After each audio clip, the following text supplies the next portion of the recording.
Privações voluntárias, mortificações. A lei de conservação obriga o homem a prover as necessidades do corpo? Sim, porque sem força e saúde, impossível é o trabalho. Merece censura o homem por procurar o bem-estar? É natural o desejo do bem-estar. Deus só proíbe o abuso por ser contrário à conservação. Ele não condena a procura do bem-estar, desde que não seja conseguido à custa de outrem e não venha a diminuir-vos nem as forças físicas, nem as forças morais. São meritórias aos olhos de Deus as privações voluntárias com o objetivo de uma expiação igualmente voluntária? Fazei o bem aos vossos semelhantes, e mais mérito tereis. Haverá privações voluntárias que sejam meritórias? A privação dos gozos inúteis, porque desprende da matéria o homem e lhe eleva a alma. Meritório é resistir à tentação que arrasta ao excesso ou ao gozo das coisas inúteis. É o homem tirar do que lhe é necessário para dar aos que carecem do bastante. Se a privação não passar de simulacro, será como escarnecer do próximo. É meritória, de qualquer ponto de vista, a vida de mortificações ascéticas que desde a mais remota antiguidade teve praticantes no seio de diversos povos? Procurai saber a quem ela aproveita e tereis a resposta.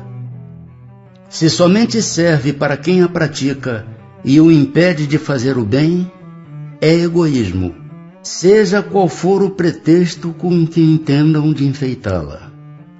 Privar-se a si mesmo e trabalhar para os outros, tal a verdadeira mortificação, segundo a caridade cristã. Será racional a abstenção de certos alimentos prescritos a diversos povos? Permitido é ao homem alimentar-se de tudo o que não lhe prejudique a saúde. Alguns doutores da lei, porém, com um fim útil, entenderam de interditar o uso de certos alimentos e, para maior autoridade, imprimirem as suas leis, apresentaram-nas como emanadas de Deus. A alimentação animal é, com relação ao homem, contrária à lei da natureza? Dada a vossa constituição física, a carne alimenta a carne, do contrário o homem perece. A lei de conservação lhe prescreve, como um dever, que mantenha suas forças e sua saúde para cumprir a lei do trabalho. Ele, pois, tem que se alimentar conforme o reclame a sua organização. Será meritório privar-se o homem da alimentação animal ou de outra qualquer por expiação? Sim, se praticar essa privação em benefício dos outros. Aos olhos de Deus, porém, só há mortificação, havendo privação séria e útil. Por isso é que qualificamos de hipócritas os que aparentemente se privam de alguma coisa.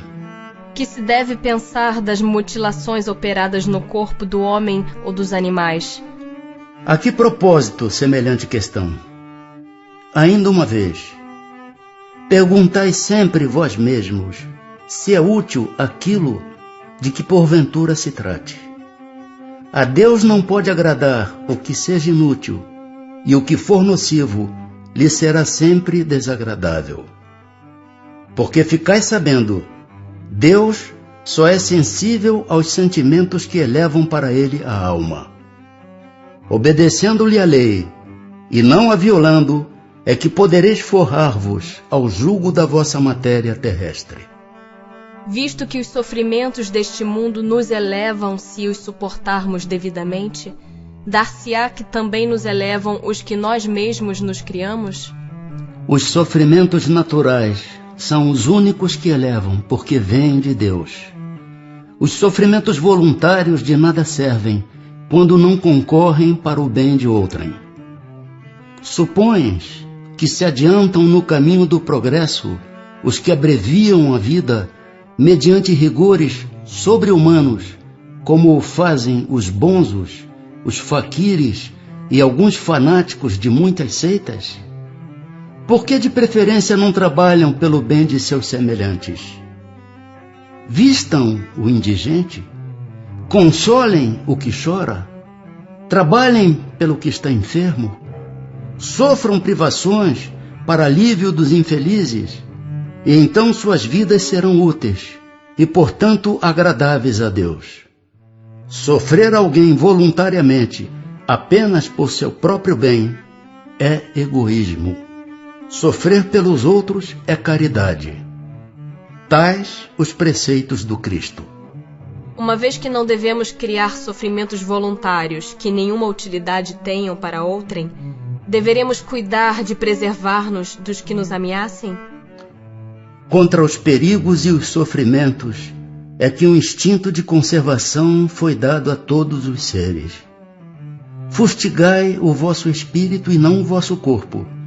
Mortificai o vosso orgulho, sufocai o vosso egoísmo, que se assemelha a uma serpente, a vos roer o coração, e fareis muito mais pelo vosso adiantamento, do que infligindo-vos rigores que já não são deste século.